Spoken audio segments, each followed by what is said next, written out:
ملک شام میں بشار الاسد کے اقتدار کا خاتمہ ہو جانے کے بعد دنیا بھر کے مسلمانوں نے راحت کی سانس لی۔ عالم اسلام نے جشن منایا کہ ظالم کا راج ختم ہو چکا ہے، اب وہاں کے مسلمانوں کو ظلم سے نجات مل گیا ہے، ان کو آزادی مل گئی ہے۔ وہاں کے 1 کروڑ سے زیادہ مسلمان جو دنیا بھر میں ریفیوجی اور مہاجر کی زندگی گزار رہے ہیں، ان کو اپنے وطن واپس لوٹنے کا موقع ملے گا۔ ان پر جو ظالم ظلم کر رہا تھا، ظالم کی جو حکومت تھی، اس سے ان کو آزادی مل گئی ہے۔ وہاں اسلامی نظام کا نفاذ عمل میں آئے گا۔ لیکن اسی کے ساتھ اگلے دن جو خبر سامنے آنے لگی، اس نے دنیا بھر کے مسلمانوں کو مایوس کیا، اور شام کی موجودہ حکومت کا بھی اس پر کوئی رد عمل سامنے نہیں آ رہا تھا، جس سے لوگوں کا جو جشن ہے وہ ماتم میں تبدیل ہو رہا تھا۔ عوام میں مایوسی تھی، لیکن اب امید ہے کہ مایوسی بھی ختم ہو جائے گی، کیونکہ اگلے ہی دن اسرائیل نے گولان ہائٹس پر قبضہ کر لیا۔ بفر زون پر اسرائیل نے اپنی آرمی کو بھیج دیا، اور ملک شام کا جو دفاعی سسٹم تھا، اس کے جو ویپنز تھے، ہتھیار تھے، فائٹر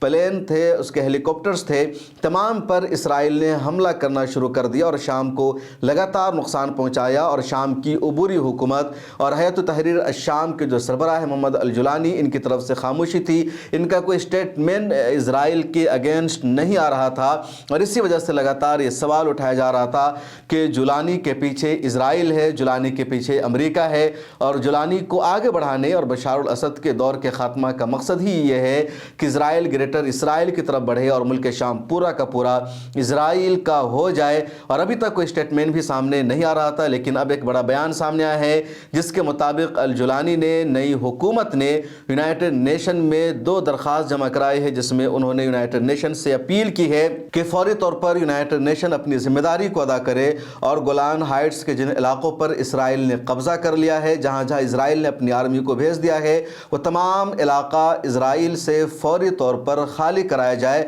یہ احمد الشرا اور شام کی نئی عبوری حکومت کی طرف سے یونائٹڈ نیشن سے، اقوام متحدہ کے سیکریٹری جنرل سے یہ اپیل کی گئی ہے، کیونکہ جیسے ہی 8 دسمبر کو یہ خبر سامنے آتی ہے کہ بشار الاسد کے اقتدار کا خاتمہ ہو چکا، اس نے ملک شام کو چھوڑ دیا ہے، اور ہیئت تحریر الشام نے شام کا اقتدار اپنے ہاتھوں میں لے لیا ہے، کنٹرول سنبھال لیا ہے۔ اس کے کچھ ہی دیر بعد یہ خبر سامنے آتی ہے کہ گولان ہائٹس سے جیسے ملک شام کی آرمی پیچھے ہٹتی ہے، اسرائیل کی آرمی وہاں پر مورچہ سنبھال لیتی ہے۔ بفر زون جو 1974 میں قائم کیا گیا تھا، اور یونائٹڈ نیشن نے ایک معاہدہ طے کر دیا تھا کہ بفر زون جو 15-20 کلومیٹر کا علاقہ ہے، وہاں نہ تو شام کی آرمی ہوگی نہ اسرائیل کی آرمی ہوگی، وہاں اسرائیل نے اپنی آرمی کو بھیج دیا، اور گولان ہائٹس کے کچھ علاقوں پر پہلے سے یعنی 1967 سے ہی اسرائیل کا قبضہ تھا، جس کو ابھی تک شام کی حکومت نے خالی کرانے کی کوشش نہیں کی تھی۔ لیکن اس سے کچھ آگے بڑھ کر جو ایریا ہے، کوہ ہرمون کا ایریا ہے، اسی طرح قنطیریا گورنری کا ایریا ہے، ان 2 علاقوں پر جو 15-20 کلومیٹر کا مزید آگے کا ایریا ہے، اس پر بھی اسرائیلی آرمی نے اپنا قبضہ کر لیا۔ بنجامن نتنیاہو نے اس کو اپنے کنٹرول میں لے لیا اور کہا کہ ہم یہاں پر اپنی آرمی کو رکھیں گے، اس کو پیچھے نہیں ہٹائیں گے۔ تو اب شام کی نئی حکومت نے یونائٹڈ نیشن میں عرضی داخل کر کے یہ گہار لگائی ہے، اپیل کی ہے کہ فوری طور پر یونائٹڈ نیشن اپنی ذمہ داری ادا کرے اور اسرائیلی آرمی کو وہاں سے باہر نکالے، ورنہ ہم اس کو خود سے حل کرنے کی کوشش کریں گے۔ اور جس طرح ہم نے بشار الاسد کا تختہ پلٹا ہے، اس کو اقتدار چھوڑنے پر مجبور کیا ہے، ہم وہاں جائیں گے، لیکن ہماری پہلی کوشش یہ ہے کہ شام میں ایک حکومت قائم ہو جائے، ہمارے جو جتنے فریق ہیں ان سب کو ہم آپس میں متحد کر سکے، ایک نظام کے تحت لائے، تو پھر ہم اسرائیل کی آرمی کو بھی پیچھے ہٹانے پر مجبور ہو جائیں گے، اور اسرائیل کے ساتھ ہماری جنگ جاری رہے گی۔ لیکن ہم پیس چاہتے ہیں، امن و امان چاہتے ہیں، اس کے لیے ضروری ہے کہ یونائٹڈ نیشن اسرائیلی آرمی کو پیچھے ہٹنے پر مجبور کرے۔ گولان ہائٹس کا جو ایریا ہے، جب 1967 میں عرب اسرائیل جنگ ہوئی تھی، تو اس جنگ کے موقع پر شام کی آرمی نے گولان ہائٹس پر ہی قبضہ جمایا اور اس کو انہوں نے پوزیشن بنایا، مورچہ سنبھالا، اور یہیں سے اسرائیل پر شامی آرمی نے حملہ کیا تھا۔ بشار الاسد کے والد حافظ الاسد اس وقت شام کے ڈیفنس منسٹر تھے، لیکن ان کی آرمی کو شکست کا سامنا کرنا پڑا اور اسرائیل نے گولان ہائٹس پر قبضہ کر لیا، اور اس کے بعد اسرائیل کا قبضہ لگاتار برقرار رہا۔ 1973 میں جب ایجپٹ اور اسرائیل کے درمیان جنگ ہوئی، جس کو یوم کپور کی جنگ بھی کہا جاتا ہے، تو اس جنگ کے موقع پر بھی شام کی آرمی اسرائیل کے قبضہ سے گولان ہائٹس کو نہیں چھڑا سکی۔ حافظ الاسد کو اس مرتبہ بھی ناکامی ملی، اور اسرائیلی آرمی کا قبضہ وہاں پر برقرار رہا۔ اس کے بعد 1974 میں یونائٹڈ نیشن نے اس کے خاص ایریا کو بفر زون قرار دیا اور کہا کہ یہاں پر نہ تو اسرائیل کی آرمی ہوگی نہ شام کی آرمی ہوگی، لیکن اس کے دونوں طرف، ایک طرف شام کی آرمی ہے، ایک دوسری طرف اسرائیل کی آرمی ہے۔ لیکن دھیرے دھیرے یعنی 1980 کے بعد اسرائیل نے وہاں پر بفر زون کے علاقہ میں بستیاں بسانا شروع کر دیا، یہودیوں کو وہاں بسایا۔ 30 سے زیادہ اسرائیلی بستی وہاں بسائی گئی، اس کے علاوہ 20 لاکھ سے زیادہ یہودیوں کو لا کر بسا دیا گیا۔ اور جیسے 8 دسمبر کو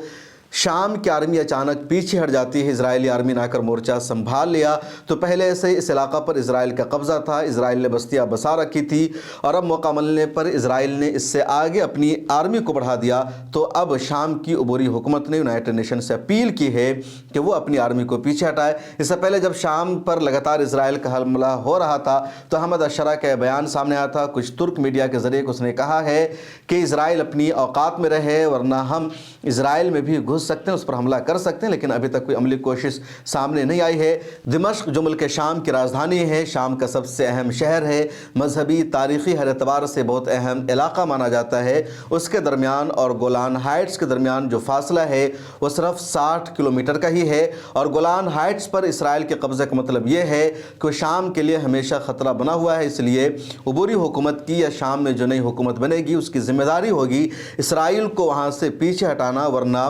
اسرائیل ہمیشہ کے لیے دمشق کی حکومت کے لیے خطرہ بنا رہے گا اور ایک بڑا چیلنج بھی رہے گا۔ ابھی یونائٹڈ نیشن سے انہوں نے گہار لگائی ہے، آگے دیکھنا یہ ہے کہ نئی حکومت کیا کردار اس حوالے سے نبھاتی ہے۔ ایک اور اپڈیٹ جو سامنے آئی ہے ملک شام کے حوالے سے وہ یہ ہے کہ ترکی نے 12 سالوں بعد دمشق میں اپنا سفارت خانہ کھولنے کا اعلان کر دیا ہے۔ ایمبیسی جو ترکی کے ہے دمشق میں پچھلے 12 سالوں سے بند تھی، وہ ایکٹیویٹی نہیں کر رہی تھی، لیکن اب رجب طیب اردوغان نے اعلان کیا ہے کہ ترکی کی جو ایمبیسی ہے دمشق میں دوبارہ کھل رہی ہے۔ اسی طرح قطر نے اپنا ڈیلیگیشن بھیجنے کا اعلان کیا ہے، شام میں قطر کا ڈیلیگیشن جائے گا، شام میں دمشق میں، اور جو عبوری حکومت ہے اس کے ساتھ بات چیت ہوگی، ملاقات ہوگی، اور قطر بھی شام کی اثر نو تعمیر میں پوری طرح مدد کرے گا۔ ایک اور خبر جو سامنے آئی ہے وہ یورپی یونین کے ذریعے کہ یورپی یونین نے بھی شام کی مدد کرنے کا وعدہ کیا ہے اور ترکی کے ذریعے شام کی مدد دی جائے گی۔ چین نے بھی مدد کرنے کا وعدہ کیا ہے، چین نے کہا کہ شام میں ایک ایسی حکومت کی تشکیل ہو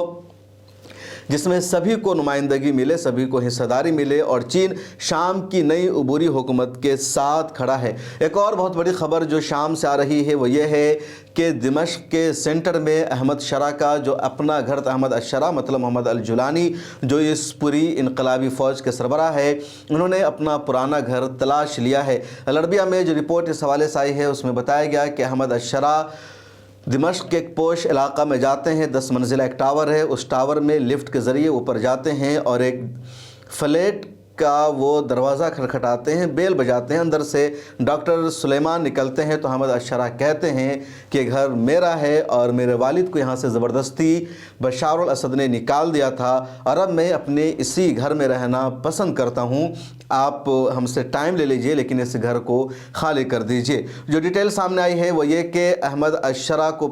پہلے ہی اپنا علاقہ چھوڑنا پڑا تھا جب وہ باغی آرمی کی قیادت کر رہے تھے، اس کے بعد ان کے والد کو بھی وہاں سے نکال دیا گیا۔ دراصل بشار الاسد کی آرمی کو، بشار الاسد کو جب پتہ چلا کہ محمد جولانی کے گھر ہے اور یہ جو یہاں رہنے والے ہیں وہ محمد جولانی کے والد ہے، تو انہوں نے ان پر حملہ کرنا شروع کیا، ان کے خلاف ایکشن لینا شروع کیا، اور ان کے والد نے آنن فانن میں شام کو ہی چھوڑ دیا اور مصر جا کر کے انہوں نے پناہ لی۔ اس کے بعد سے یہ گھر انہوں نے کسی اور کو الاٹ کر دیا۔ اب احمد الشرا نے اس گھر کا دروازہ کھٹکھٹایا ہے، گھر والوں سے مانگ کی ہے کہ وہ اس گھر کو خالی کر دیں، چاہے جتنا وقت لے، احمد الشرا اب اسی گھر میں رہیں گے۔ ایک اور خبر یہ سامنے آئی ہے اور خبر بشار الاسد کے شام چھوڑنے کے حوالے سے ہے۔ بشار الاسد نے جب ملک شام کو چھوڑا تو آنن فانن میں چھوڑا، اس نے اپنے سگے بھائی ماہر الاسد کو بھی اس کی اطلاع نہیں دی، اپنے کزن برادرز کو اس کی اطلاع نہیں دی، کسی کو نہیں بتایا۔ آنن فانن میں بشار الاسد نے سیریا کو چھوڑ دیا، ماسکو کے لیے انہوں نے اڑان بھری، ان کی بیوی اور ان کے 3 بچے پہلے سے روس پہنچ چکے تھے اور ماسکو میں ان کا انتظار کر رہے تھے۔ بشار الاسد کے 2 کزن